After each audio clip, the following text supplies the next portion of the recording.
Doctor Baba Saheb આંબેડકરની 125મી જન્મ જયંતિ અવસરે રત્નકણિકા પુસ્તકનું વિમોચન કરતા મહામહિમ રાજ્યપાલ અને અમારા આદર્શ ઓમપ્રકાશ ગોલી સાહેબ, વીર નર્મદ દક્ષિણ ગુજરાત યુનિવર્સિટીના વાઇસ ચાન્સેલર અને મારા મિત્ર ડૉક્ટર દક્ષેશભાઈ ઠાકર, જેના માટે હું કહું કે કદાચ હું બીજા કોઈને કહી શકું, પણ જેના માટે મારા હૃદયની અંદર ખૂબ માન છે અને જેના માટે હંમેશા કંઈક ને કંઈક મને શીખવા મળે છે અને એમની સાથે હું 2 કલાક ગાળી શકું છું તો એ મારી સાથે ગાળી શકે છે એવા પરમ સદ્ય ભગીરથભાઈ દેસાઈ, અમારા સમાજના મેઘવાળ સમાજના આગેવાન અને ચીફ રિટાયર્ડ આરટીઓ અને સમાજની ચિંતા કરવાવાળા ભાઈ શ્રી માધુભાઈ ભૂત, મારા વડીલ, મારા અંકલ, અને હંમેશા સમાજની ચિંતા સાથે સમાજ આગળ વધે એને દિશા આપે અને દિશા માટે કંઈક કરવું પડે, બેસન સહન કરવું પડે તો પણ કરી અને સમાજને દિશા આપનારા મારા વડીલ, મારા અંકલ ગીગાભાઈ સોસા, આજે આપણે સૌ એવી જગ્યાએ ભેગા થયા છીએ કે જ્યાં હર વ્યક્તિ આંબેડકરમય છે. આપણે હોલ જે પસંદ કર્યો છે એ પણ ડોક્ટર આંબેડકર હોલ છે. આ પવિત્ર ભૂમિમાં જ્યારે અહીંયા સમાજના મારા વડીલો, ભાઈઓ, બહેનો અને યુવાનો આપ સૌ આવ્યા છે, આપ સૌને મારા હૃદયથી આવકારું છું. મિત્રો, મારે તમને 1-2 વાત કરવી છે. અમે કાલે હું ભગીરથભાઈ આવતા હતા ત્યારે ડોક્ટર આંબેડકર સન્માન યાત્રા લઈ અને હું આખા ગુજરાતની અંદર મેં પ્રવાસ કર્યો હતો. આનું બીજ રોપાણ છે. આ એમના પ્રાપ્ત નથી થયું, એમના કઈ એનું સર્જન નથી થયું.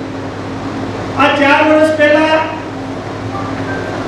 ડોક્ટર આંબેડકર સન્માન યાત્રા લઈને જિલ્લા જવાનું આવ્યું ત્યારે હું ડોક્ટર બાબા સાહેબ વિશે કદાચ એમ કહી શકું કે તદ્દન મારા જીવનમાં પરિપાટી, મિત્રો, તદ્દન પરિપાટી.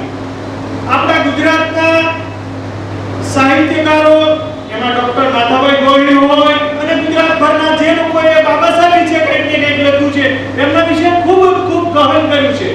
એ લોકોને મેં કીધું કે હું જ્યારે ડોક્ટર બાબા સાહેબ આંબેડકરનો વિચાર લઈને સમાજ પાસે જવાનો છું તો એવું કંઈક મને વિચાર આપો, એ વિચાર હું સમાજ પાસે મારા હૃદયથી મૂકી શકું, સત્યતા સાથે મૂકી શકું. મિત્રો, એવા સમયે એવા સાહિત્યકારોનો સંપર્ક કર્યો, પણ આ દેશની અંદર જે અત્યારે આ દેશને ગતિ આપવા માટે, આ દેશને આગળ લઈ જવા માટે સતત 18 કલાક કામ કરે છે એવા દેશના પ્રાઇમ મિનિસ્ટર નરેન્દ્રભાઈ મોદીને જ્યારે હું મિત્રો મળવા ગયો, એમની સાથે આ બધા વિષયોની ચર્ચા કરી ત્યારે ગોલી સાહેબ, હું આપને કહેવા માંગુ છું કે નરેન્દ્રભાઈ એવું કીધું કે સોસા, આ વિચારો તમે મારી સામે વ્યક્ત કરો છો તો આ વિચારો તમે સમાજની અંદર મૂકો. મિત્રો, સમાજના લોકોને તમે સમાજના લોકોની સુધી તમે એ વિચારને લઈ જાઓ. એટલે ગત વર્ષે 13 એપ્રિલના દિવસે ડોક્ટર બાબા સાહેબ વિશે રાષ્ટ્ર નિર્માણના શિલ્પી ડોક્ટર ભીમરાવ આંબેડકરનું એક પુસ્તકનું સર્જન થયું. એની અંદર પ્રેરણા આપનારા લોકોની પ્રેરણાને આધારે હું આજે તમારી સમક્ષ આ 17મી તારીખે મિત્રો પુસ્તક રત્નકણિકાઓ લાવ્યો છું. એની અંદર એ જે વિચારો મળ્યા છે એ વિચારોને આગળ લઈ જવાની, એ વિચારોને આગળ ધપાવવાની, એ સમાજની અંદર સાચા વિચારો ડોક્ટર બાબા સાહેબ આંબેડકરે આપણને કીધું હતું.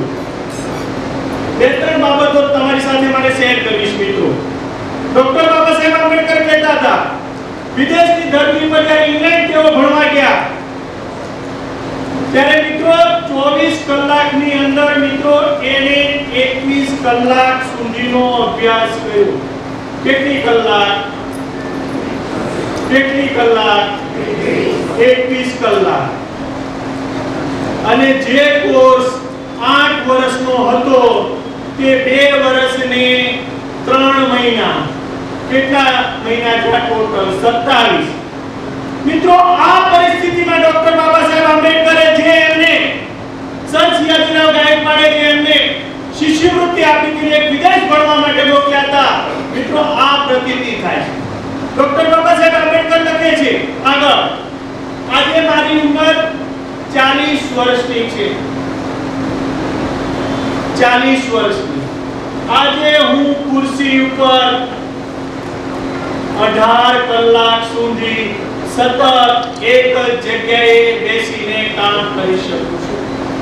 મિત્રો, ડોક્ટર બાબા સાહેબ આંબેડકરે જ્યાં બન્યા છે, આપણે એને પૂછીએ છીએ, આપણે એની વાત કરીએ છીએ, તો એના માટે જે દક્ષેશભાઈએ કીધું, ભાઈ શ્રી ભગીરથભાઈએ કીધું, આ બધાએ ભાઈ પુણેશભાઈએ કીધું, મિત્રો એની અંદર એ માણસે એને વ્યક્તિગત સ્વાર્થ માટે કે વ્યક્તિગત પરિવાર માટે કે વ્યક્તિગત એના માટે તે ધારે તો કે કદાચ હિન્દુસ્તાનની કદાચ પહેલા નંબરની વ્યક્તિ બની શકે કે એ લોકો ધર્મ પરિવર્તનને આધારે કે કન્યા સારી એવી કોઈ જોબ વિદેશની અંદર ભણીને પણ એ આગળ લઈ શકે. મિત્રો, પણ એને ચિંતા કોની કરી? ક્યાં સમાજની કરી?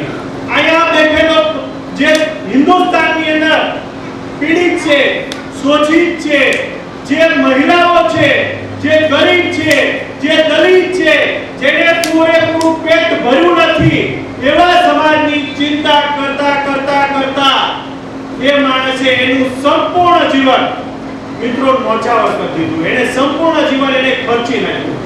હું મારા સમાજના લોકો જ્યારે અહીંયા બેઠા છે ત્યારે હું એ લોકોને એક વાત મૂકવા માંગુ છું ને વિચાર મૂકવા માંગુ છું કે ડોક્ટર બાબા સાહેબ આંબેડકર એ સમયની અંદર ડોક્ટર બાબા સાહેબ આંબેડકર લખે છે કે મારું જીવન એટલું બધું એને હું એમ કહી શકું કે જે જીવનની અંદર ડોક્ટર બાબા સાહેબ આંબેડકરે એ સમયની અંદર પુસ્તકના 1000 રૂપિયા નું દેવું છે મારી માથે. શું અત્યારે કોઈ એમ કે મારી પાસે પુસ્તકના દેવાના 10 લાખ રૂપિયા કે 25 લાખ રૂપિયા દેવું કોનું છે? બુક સ્ટોલોનું. આ મિત્રો આ જ્યારે એને દેવું કરી અને જ્યારે એ માણસ ભણ્યા ત્યારે આ દેશના મસીહા, આ ભારત બંધારણના ઘડવૈયા, આ દેશને દિશા આપનારા એક રાષ્ટ્ર નેતા જ્યારે નિર્માણ આ આપણા સમાજના થયા છે, ત્યારે મારા સમાજના લોકોને હું એમ કહું છું કે આપણે કાંઈ નહીં ને કાંઈ આપણે જો મેળવી શકીએ તો કાંઈ નહીં, પરંતુ ડોક્ટર બાબા સાહેબ આંબેડકરે જે વિચાર મૂક્યો છે, ડોક્ટર બાબા સાહેબ આંબેડકરે એમ નથી કીધું કે તમે મને ફક્ત ને ફક્ત 14મી એપ્રિલે યાદ કરો કે 6મી ડિસેમ્બરે યાદ કરો.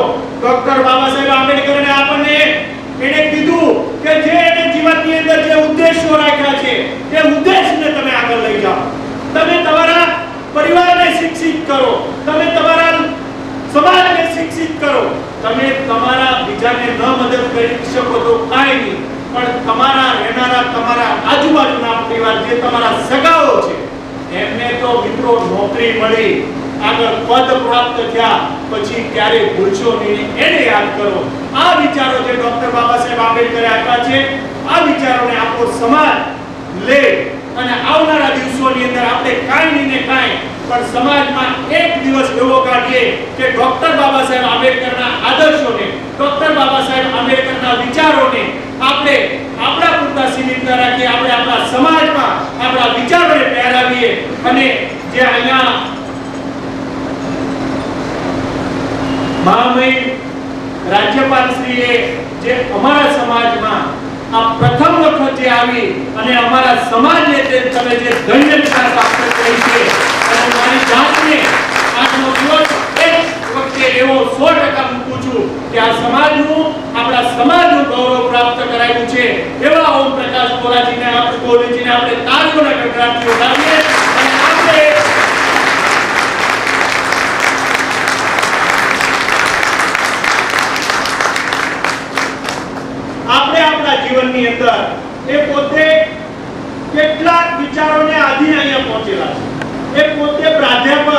થી માંડીને અનેક ડિગ્રીઓ એમણે પ્રાપ્ત કરી. સમાજ સેવા એ એમનું જીવન છે. એવા જ્યારે આપણે એક સંત જેવા પુરુષ આપણી વચ્ચે છે, ત્યારે આ સમાજને પણ આ સમાજમાંથી કંઈક ને કંઈક અહીંયા પ્રેરણા પ્રાપ્ત કરે અને આ સમાજ આવનારા દિવસોની અંદર ડોક્ટર બાબા સાહેબના 14મી એપ્રિલ અને 6મી ડિસેમ્બરે કરતા એના જીવનની અંદર હર ક્ષણ છે એ એક વખત જીવવાની કોશિશ કરીએ તો હું માનું છું કે ડોક્ટર બાબા સાહેબ આંબેડકરે જે જીવન પર્યંત જે સમાજ માટે ચિંતા કરી, જીવન પર્યંત એ સમાજની ચિંતા કરવામાં એને એનું જીવન આપણા સમાજ માટે નોચાવર કરી દીધું, આ રાષ્ટ્ર માટે નોચાવર કરી દીધું છે. એ સાર્થક થશે. આપણે જે અહીંયા ખૂબ મને શાંતિથી સાંભળો, અહીંયા મહાનુભાવો ખૂબ આવ્યા છે.